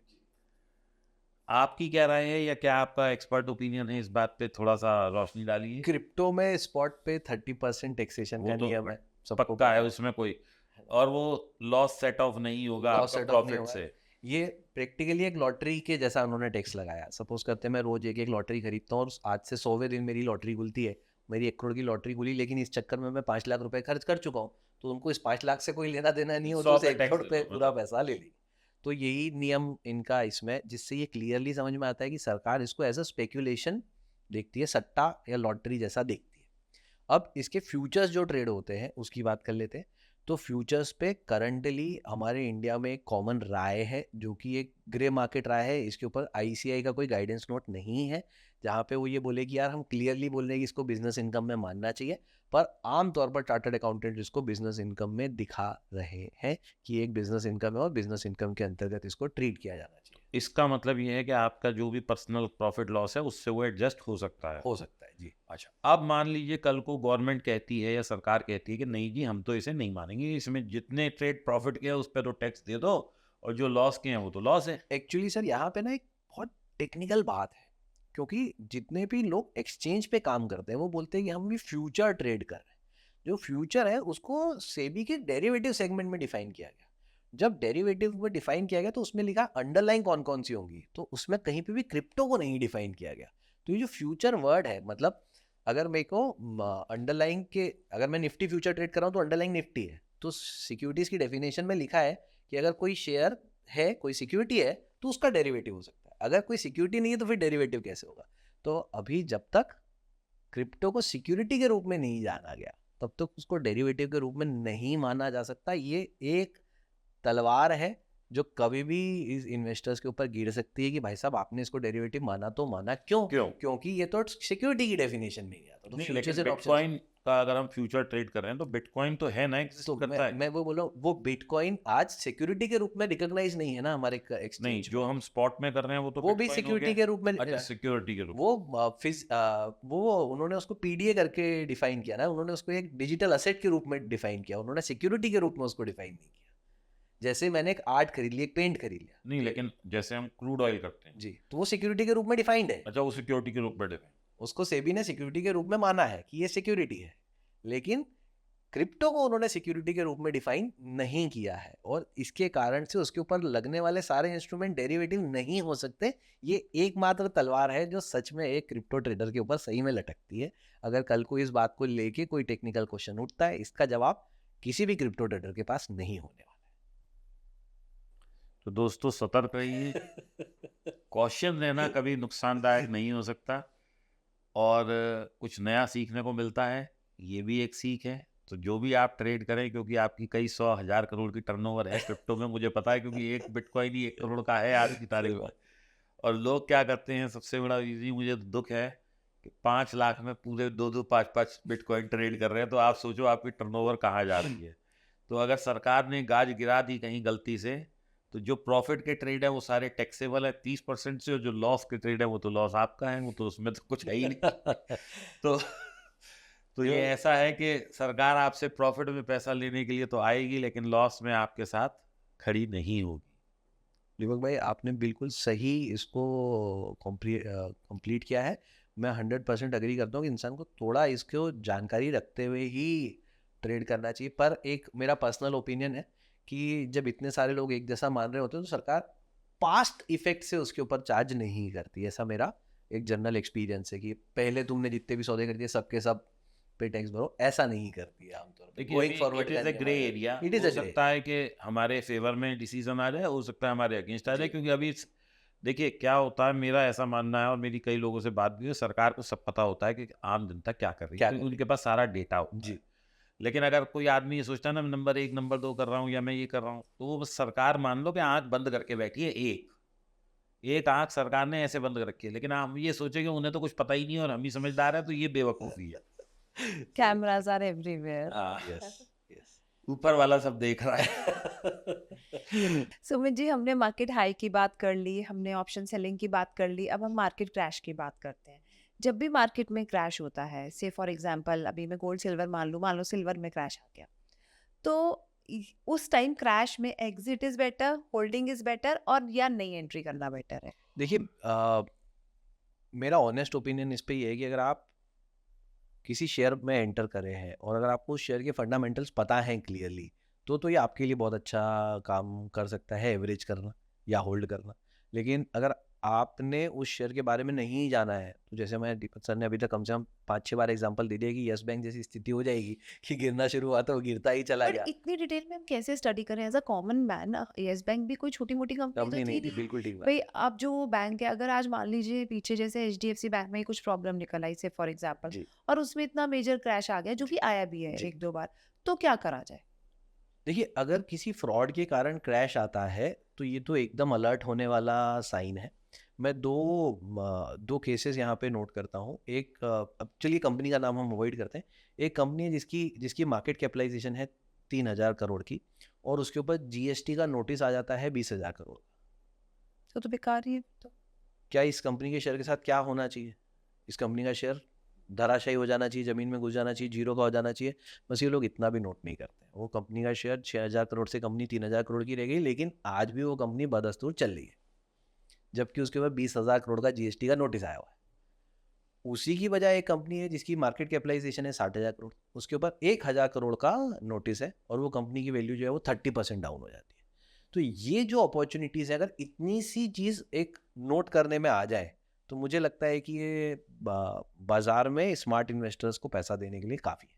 अगर कंपनी की साइज से बड़ा खेल हो गया है तो बचना है, और अगर बड़ी कंपनी हो, छोटा सा नुकसान हुआ है तो अंटर होना है। इतनी सी बात है उसमें, लेकिन इतना इवेल्युएट तो करना पड़ेगा अगर आपको खुद पैसा लगाना है। और अगर नहीं लगाना है तो जैसा दीपक भाई बोलते हैं कि यार ETF खरीदो, बास्केट खरीदो, ताकि एक ही जगह पे पूरा पैसा ना लगे, तो आपको पैसा जो है बनेगा। अब ये बात और क्लियर है कि हम जितने बड़े इन्वेस्टर्स की बात करते हैं, चाहे वो झुनझुनवाला जी हो, चाहे वो वॉरेन बुफे हो, इन सब ने कंसंट्रेशन करके पैसा बनाया। मतलब इनका ज़्यादातर पैसा जो है वो किसी 1 या 2 शेयर्स में लगा हुआ था। लेकिन जब ये सलाह देते हैं, तो ये सलाह देते हैं कि आपको कंसंट्रेशन नहीं करना चाहिए। कारण ये कि जो रिटेल इन्वेस्टर है वो उतनी स्टडी करने को तैयार नहीं है, या वो उतना करने में सक्षम नहीं है। इसके कारण से वो रिटेल इन्वेस्टर को ये सलाह देते हैं कि आप तो डाइवर्सिफिकेशन करके पैसा लगाओ, ताकि आपको नुकसान नहीं हो। एक में नहीं पैसा बना, दूसरे में बन जाएगा। कुछ ना कुछ तो चलेगा, कुछ ना इतने कुछ तो सारों में से चलेगा। कोई तो शेयर तो चलेगा। वो वाली स्टाइल से इन्वेस्टर्स को सलाह दी जाती है कि आप बांट के रखो, तो कहीं तो पैसा मिल ही जाएगा आपको। सुमित जी, मार्केट भी ऊपर जा रही है, बिटकॉइन भी ऊपर जा रहा है, गोल्ड भी ऊपर है, सिल्वर भी ऊपर है, सब ऊपर है, सारी मार्केट ऐसे बढ़ रही है। जी, फिर तो भी पिछले 5 साल से बढ़ रही हैं। बिल्कुल ठीक बात है। थोड़ा बहुत गिरती है, करेक्शन आती है, फिर बढ़ जाती है। जी जैसे आज हम जो पॉडकास्ट कर रहे हैं ये 27 को कर रहे हैं, जी 26 को आपने मार्केट देखी कितनी अच्छी बढ़ी है, उससे करेक्ट 3 दिन पहले तो गिर ही रही थी। गिरी तो ये ऐसा क्यों है कि मार्केट इतनी बढ़ने पर भी जो रिटेल इन्वेस्टर्स हैं वो लॉस में रहते हैं? देखिए मेरा ऐसा अनुभव बोलता है कि लोग 2 3 4 जगह पे मेजर मिस्टेक्स करते हैं। मैं पिछले इतने सालों से बाजार में हूँ, कई बार मुझे ऑडिट करने का मौका मिलता है, मेरे को बड़ी बड़ी फर्म्स को ऑडिट करने का मौका मिलता है। तो मैं बड़ी एक इंटरेस्टिंग स्टोरी आपके साथ शेयर करता हूँ, एक एकदम जेन्युइन स्टोरी। मैं एक रिसर्च फर्म की ऑडिट कर रहा था और दीपक जी हम रिसर्च फर्म में क्वालिटी चेक करवा रहे थे कि यार तुम लोगों से इतना, तुम्हारी सेल्स है 2 3 करोड़ रुपए महीने की, तो क्या बोल रहे हो। तो जो ओनर है उनका कहना है कि यार सेल्स वाले व्यक्ति को ना क्रिएटिव होना पड़ता है, अगर वो अच्छी बात करता है तो वो सेल्स अपने आप होती है। बहुत बढ़िया बात है जी। तो हमारी टीम ने चेक करवाया कि आखिर ये क्या बात करते हैं ऐसी कि लोग इनको लाखों लाखों रुपए देते हैं रिसर्च के नाम पे। तो मैं आपके साथ एक एग्जांपल शेयर करता हूँ, बड़ा इंटरेस्टिंग एग्जांपल। तो ये जो सेल्स वाले हैं, रिसर्च फर्म की सेल्स वाले भाई ये बात कर रहे हैं कि सर हमारी कंपनी ने अभी आसमान में एक सैटेलाइट भेजी है जो ये चेक कर रही है कि धरती में कितना क्रूड ऑयल बचा है, और वो मंडे को सैटेलाइट लौट के आने वाली है। तो अगर आप हमारा क्रूड ऑयल का पैकेज आज ले लेते हैं तो सिर्फ 5 लाख रुपए का है, और अगर आप मंडे के बाद लेंगे तो ये 12 लाख रुपए का पड़ेगा। अब इतनी इंटरेस्टिंग स्टोरी सुनने के बाद मेरे दिमाग में पहला ख्याल आया कि चलो यार ये तो इसने एक नई कहानी बना दी जो ऑनेस्टली इसको नहीं बनाना चाहिए। क्या इन्वेस्टर इसको पैसा देगा? क्या वो सच में, जिसने ये कहानी सुनी होगी, क्या वो सच में 5 लाख रुपए इसको सब्सक्रिप्शन मनी देगा? हमने चेक किया साहब, उसने 5 लाख रुपए एक बार दिए, दूसरी बार फिर से 5 लाख रुपए दिए, तीसरी बार फिर से 5 लाख रुपए दिए, ऐसे करके उसने 22.5 लाख रुपए इनको सिर्फ रिसर्च के नाम पे दिए। और जब इंसान 22.5 लाख रुपए रिसर्च के देगा तो उसमें किस क्वांटिटी में ट्रेड करेगा? और कोई सच में तो सैटेलाइट उड़ाई नहीं थी इन्होंने। तो कितना बड़ा लॉस उस व्यक्ति ने सिर्फ इनकी इस कहानी पे ले लिया। तो हमारे जो इन्वेस्टर्स हैं ना, वो ट्रस्ट बहुत जल्दी कर लेते हैं। अपनी उनके हिस्से की जो गलतियां हैं वो तो सब अपनी जगह हैं ही सही, लेकिन वो क्या करते हैं, किसी ने 4 दिन अच्छी टिप्स दे दी, चलो जी इसके साथ जुड़ गए। अच्छा टेलीग्राम में फ्री मिल रहा है, चलो जी इसके साथ जुड़ गए। तो वो एक बहुत बड़ी गड़बड़ हो जाती है कि यार लोग दूसरों पे भरोसा ज़्यादा अच्छा जल्दी कर लेते हैं। दूसरा, मेरे को एक और चीज़, मेरे को एक्सपेक्टेशन, मेरा एक्सपीरियंस बोलता है, आपको मैं शेयर करता हूँ। हमको एक शर्त लगानी है, मैं आपसे एक शर्त लगाता हूँ कि अगले आधे घंटे में आप यहाँ पे एक वनीला आइसक्रीम बुला के दिखाओ। आप लगा लोगे मुझसे शर्त? कितने की? जेप्टो के भरोसे लगा हाँ, जेप्टो के भरोसे कितने की? जितने की मर्जी लगा लो, जितने की मर्जी लगा लो, क्योंकि जेप्टो का भरोसा है मुझे। मुझे पूरा भरोसा है। कितना कॉन्फिडेंस है, मुझे मालूम है मैं जीत जाऊंगा जी साहब। मैं तो कितने की भी लगाता हूँ, बोले 5 लाख 10 लाख, तो आप बोलो आपको तो हारने, मैंने तो जीतना ही है। अगर मैं बोलूँ 5 मिनट में बुला के दिखाओ, बिल्कुल नहीं लगाऊंगी। बिल्कुल नहीं लगाएंगे। ये कितना क्लियर इंसान को पता होता है, उसका खुद का एनालिसिस होता है। तो अगर यही स्टॉक में वो इन्वेस्ट करते समय उसको पता है कि मैंने ये चीज़ देखी हुई है, मुझे पक्का पता है ये चीज़ तो ऐसी की ऐसी होगी, तो वो बड़ा खेल खेल पाएगा। अगर उसको नहीं पता है तो वो नहीं खेल पाएगा। अब मैं किसी रिसर्च के भरोसे ट्रेड कर रहा हूँ, फॉर एग्जाम्पल मेरे को कोई ब्रोकिंग फर्म दे रही, कोई रिसर्च दे रहा है, कोई भी व्यक्ति बता रहा है कि ये शेयर इतना चला जाएगा, उसके पास क्या मजबूरी है कि वो कभी भी 3 टिप्स दी हैं उसने अगर, तो वो बताता है क्या कि मेरे को इन तीनों में से सबसे ज़्यादा कौन सी लगती चल जाएगी? ऐसा तो आज तक किसी ने नहीं बताया। उसने 3 टिप्स दे दी, आप तो तीनों पे ट्रेड करो। तो इन्वेस्टर को वो बात कभी मालूम ही नहीं पड़ी कि रिसर्चर को किस पे कितना कॉन्फिडेंस है। अब अभी मैंने पिछले 20-25 साल के अनुभव में पहली बार देखा कि एक रिसर्च फर्म ने इंट्रोड्यूस किया है कि भाई साहब मैं रिसर्चर से लिखवाऊंगा कि तेरा कॉन्फिडेंस कितना है इस ट्रेड पे, लो मीडियम की हाई, तो हम ऐसा का ऐसा रिसर्च अपने क्लाइंट्स को इन्फॉर्म करेंगे। तो ये कितना बड़ा डिफरेंस है कि पिछले 25 सालों में आज तक भी ये चीज़ इंप्लीमेंटेड नहीं है।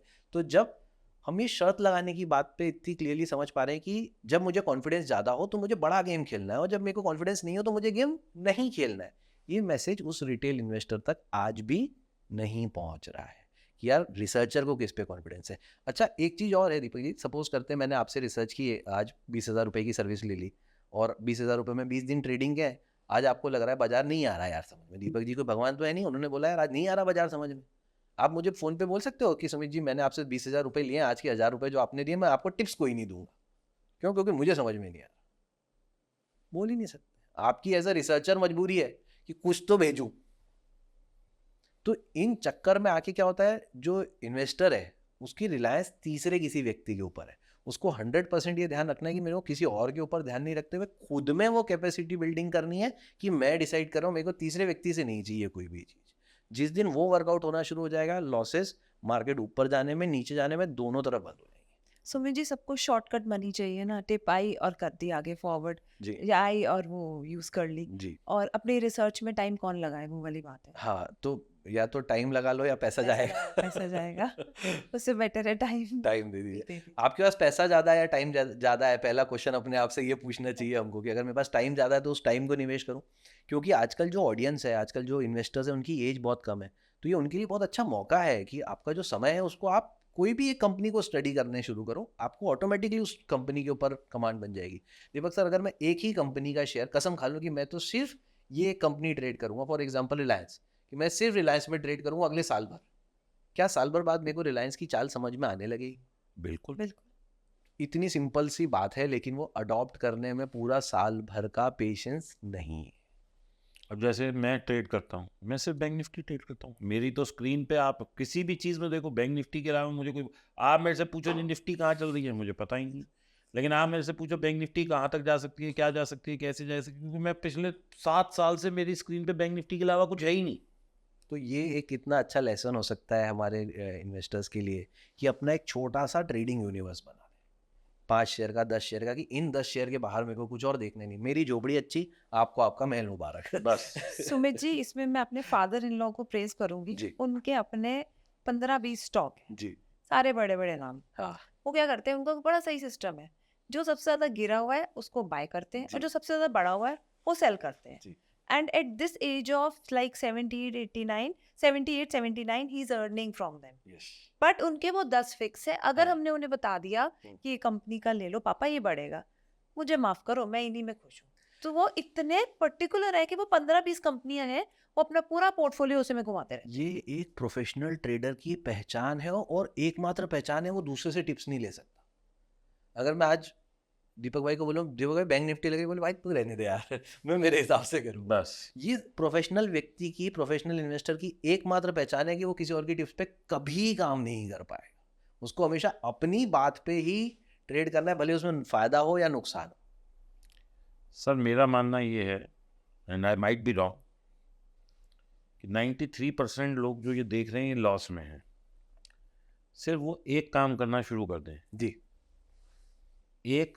किसी एक इंडेक्स को, जी। मैं स्टॉक को नहीं बोलूँगा क्योंकि मेरा स्टॉक्स में एक्सपीरियंस अच्छा नहीं है, और मैंने मतलब मेरे पास पूरी लिस्ट है हज़ारों शेयर की, जो किसी टाइम में ब्लू चिप हुआ करते थे, आज वो चने के भाव मिल रहे हैं। जी तो स्टॉक रिलायबल नहीं है, लेकिन इंडेक्स इज ऑलवेज रिलायबल। तो आप चाहे कोई भी इंडेक्स ले लीजिए, जो आपको पसंद हो वो ले लीजिए। मेरे को बैंक निफ्टी पसंद है, क्योंकि देखिए हमें खरीद बेच करनी है। हाँ, वी आर volatility चाहिए। मतलब हमें रुपए की चीज़ खरीदनी है, सवा में बेचनी है, अपन की तो दुकान है। हम्म, ठीक है। जी तो और दूसरा, मेरा इस पे एक बहुत बड़ा प्रोफेशनल टेक है जी कि आज मान लीजिए मैंने एक घर खरीदा, फ्लैट खरीदा किसी भी सोसाइटी में, जी और वो मैंने 40 लाख रुपए का खरीदा। जी अब 2 साल बाद मेरे पड़ोस वाला 30 लाख का बिक रहा है, तो क्या मैं अपना 30 का बेच के भाग जाऊंगा? सवाल ही नहीं उठता। मैं तो कोशिश करूंगा कि किसी से 25 का मिल जाए और मैं इसे मिला लूं, ताकि मेरा घर बड़ा हो जाए। यही सही बात, कॉमन मेंट है। बिल्कुल सही बात। प्रॉपर्टी में तो आप सस्ती चीज लेने को भागते हो, हाँ स्टॉक में आप क्या करते हो, सस्ती चीज बेच देते हो, क्योंकि आपको उस पर रिलाय नहीं। लेकिन इंडेक्स तो इज लाइक प्रॉपर्टी, हाँ, बढ़ेगा समय के साथ। समय के साथ बढ़ेगा। अगर वो भी नहीं बढ़ रहा तो आप समझ लो देश नहीं बढ़ रहा आपका, और घर रखा पैसा भी कल मिट्टी हो सकता है। अगर आपका इंडेक्स ही नहीं बढ़ रहा और देश पे ही आपको ट्रस्ट नहीं है, तो घर रखा पैसा भी मिट्टी है ना फिर तो इसलिए मेरा मानना ये है कि एक कोई भी इंडेक्स जो समझ आता है जी उसको बना लो अपना जी और उसमें ट्रेड करते रहो। सस्ता हो खरीद लो, महंगा हो बेच लो। वो सस्ते महंगे की परिभाषा अपने आप सेट कर लो। पिछले 4-5 साल के चार्ट देख के कि ऊपर से कितना मैक्सिमम गिरता है, नीचे से कितना बढ़ता है, जी कितना रिट्रेस होता है, वो थोड़ी सी एक्सरसाइज करोगे, अपने स्ट्रेटजी खुद ही बन जाएगी। कोई चार्ट देखने की जरूरत नहीं है। सुमित जी, आपके लिए कुछ रैपिड फायर क्वेश्चंस हैं, आपको सोचना नहीं है, बस इंस्टेंट आंसर देना है, जो पहला आपके दिमाग में है। ठीक। चार्ट्स या न्यूज़?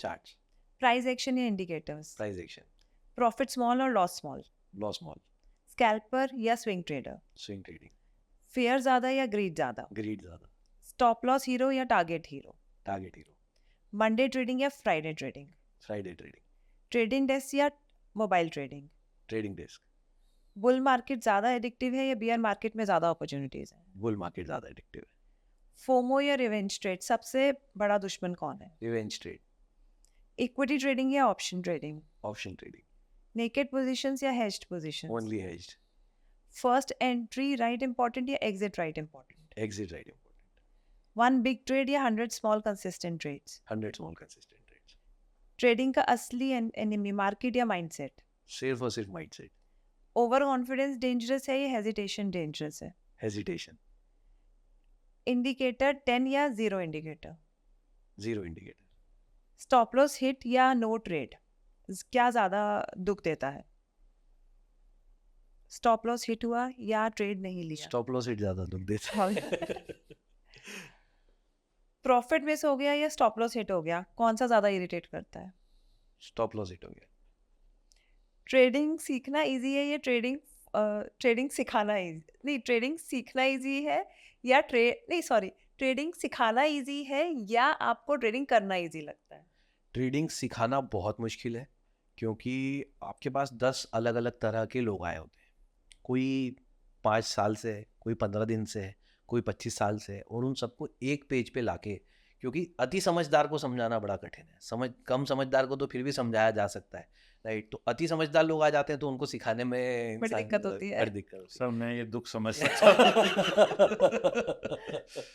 फिर मैं कहता हूँ ये दुख काहे खत्म नहीं होता। इनसे कोई सीखने आता नहीं, कहते हैं यार ब्लैंक पेज पे लिखना Blank ज्यादा page पे आसान लिखा है। जा सकता है, यस यस। मैं ना एक ऑनेस्ट बात सोचता हूँ, मैं ऐसा फील करता हूँ कि हमारे जो इन्वेस्टर्स हैं ना, उनको अगर 2 कैटेगरी में बांटा जाए, तो एक कैटेगरी वो है जो अपनी रिस्क लेने की क्षमता को कभी रियलाइज ही नहीं कर पाई। मतलब ये बहुत बड़ी परेशानी है। आपने ना कभी कोई बड़ा सारा हाथी देखा है, सच का हाथी, इसके आप देखना, उस हाथी को अगर बांधना होता ना, एक बड़ी छोटी सी रस्सी से उसको एक खूंटे से बांध दिया जाता है और वो खड़ा है बेचारा, उस जरा सी रस्सी, उस जरा सी खूंटे की औकात है उस इतने बड़े हाथी को रोक ले, 1 सेकंड लगेगा, पिचका के आगे चल देगा, लेकिन कभी नहीं कर पाया। उसके पीछे कारण क्या रहा? उसके पीछे कारण ये रहा कि जब ये छोटा था ना हाथी, तो इसको एक मोटी जंजीर से उस पैर को बांधा गया। इसने तब बहुत तोड़ने की कोशिश करी, इसको रियलाइज हुआ कि यार मुझसे तो नहीं टूट रहा है, और वही माइंडसेट उसका इतने बड़े होने के बावजूद भी वैसा का वैसा बना हुआ है। मैं ये बात इसलिए कर रहा हूँ दीपक भाई, क्योंकि मैं ऐसे बहुत सारे लोगों को जानता हूँ जो अच्छा पैसा कमा रहे हैं, जिनके पास लाखों रुपए महीने की इनकम है, लेकिन जब उनसे पूछो कि तुम्हारी रिस्क एपेटाइट क्या है, तो आज भी वो बोल देते हैं कि साहब मैं तो लो रिस्क में ट्रेड करना चाहता हूँ, या अगर मैं ये ऑप्शन राइटिंग शुरू करूंगा तो मुझे इतने रुपए का लॉस, अनलिमिटेड लॉस तो नहीं हो जाएगा। तो मेरे को ये समझ में आता है कि इंसान ने अपनी क्षमताओं का आकलन दूसरी बार कभी किया ही नहीं। वो जो बचपन में उसने कमी देखी होगी, जो भी अभाव देखा होगा, आज तक वो उसी जगह पे ही चला आ रहा है। अगर उसको अपनी सही में क्षमता का एहसास हो जाएगी, यार अब तो मैं इतनी रिस्क लेने की पोजीशन में आ गया हूँ, तो उसके लिए एज अ ट्रेडर करियर हमेशा के लिए चेंज हो जाएगा। और ये सिर्फ और सिर्फ ऑप्शन राइटर के लिए बनती है कहानी। ऑप्शन बायर के रूप में मैं कितने लोगों को जानता हूँ जो आज भी करोड़ों रुपए बाइंग में लॉस कर बैठते हैं, क्योंकि उनको ये लगता है कि मैं सेलिंग करूंगा तो अनलिमिटेड रिस्क हो जाएगी, तो करोड़ों की तो तूने वैसे ही लॉस कर दिया, और कितने अनलिमिटेड होगी। अनलिमिटेड रिस्क तो मुझे लगता है बाइंग में ज्यादा है उस हिसाब से, क्योंकि आप पूरा ही कैपिटल आपका वैनिश होता है। बाइंग में 100% रिस्क है, और सेलिंग में एक बहुत अच्छा फॉर्मूला है। अगर हम कोई भी ऑप्शन नेकेड सेल कर देते हैं, ठीक है ना, मैं तो बहुत हेजिंग नहीं जानता, मैंने तो उठा के कोई भी ऑप्शन नेकेड सेल कर दिया, जैसे ही उसमें लॉस होना शुरू होगा, एक्सचेंज मुझे मार्जिन मनी मांगता है कि भाई साहब आपको इतने रुपए का लॉस हो रहा है, पैसे डालो। अब ये 15-20 हज़ार पे ही मांग लेगा वो पहली बार पैसे। अगर आप पैसे नहीं डालोगे तो वो क्या करेगा? वो पोजीशन वहां पे काट देगा। तो 20,000 का लॉस हो ना, अनलिमिटेड कहाँ से? उसने अगर मुझसे 2 लाख रुपए की मार्जिन ली, तो वो तो 2 लाख रुपए तक छोड़ो, वो तो 25,000 से पहले मुझे फोन कर देता है, नहीं तो मेरा सौदा गायब कर देगा। तो काय का अनलिमिटेड लॉस? लेकिन थ्योरी में उसने कहीं पे अनलिमिटेड लॉस पढ़ लिया है, तो वो अनलिमिटेड लॉस की टूतरी बजा रहा है तब से लेके अभी तक। सही बात है। तो दोस्तों बहुत मज़ा आया आज सुमित जी के साथ, और मैं समझता हूँ आप लोगों को भी मज़ा आया होगा। और अगर आप चाहते हैं कि इनके साथ सेशन सेकंड किया जाए और इनसे और इस तरह की बारीकियों को, टैक्सेशन को, और आपके कुछ सवाल हैं वो पूछे जाएं, तो कमेंट में अपना सवाल लिख दीजिए और लिख दीजिए सुमित अगेन, तो हम इन्हें दोबारा बुला लेंगे और इसी तरह की चर्चा को दोबारा जारी रखेंगे। तो मैं आशा करता हूँ बहुत कुछ सीखने को मिला होगा। Very crisp and clear answers, क्योंकि कंसेप्ट और मैंने जैसा शुरू में कहा था बहुत सुलझे हुए ट्रेडर हैं, तो वाकई में बहुत सुलझे हुए ट्रेडर हैं। और क्योंकि टैक्सेशन को भी समझते हैं, क्रिप्टो मार्केट को भी समझते हैं और बाकी रूल्स एंड रेगुलेशन को भी समझते हैं, तो बहुत सुलझे हुए तरीके से इन्होंने बहुत स्पष्ट रूप से आप लोगों को उत्तर दिए। बहुत बहुत शुक्रिया सुमित जी, थैंक यू आने के लिए बहुत बहुत धन्यवाद आपका। आपने बुलाया, बहुत अच्छा लगा, आपसे बात करके बहुत अच्छा लगा। ऊपर वाले ने चाहा तो आगे फिर मिलते ज़रूर, चलिए, थैंक यू। Thank you.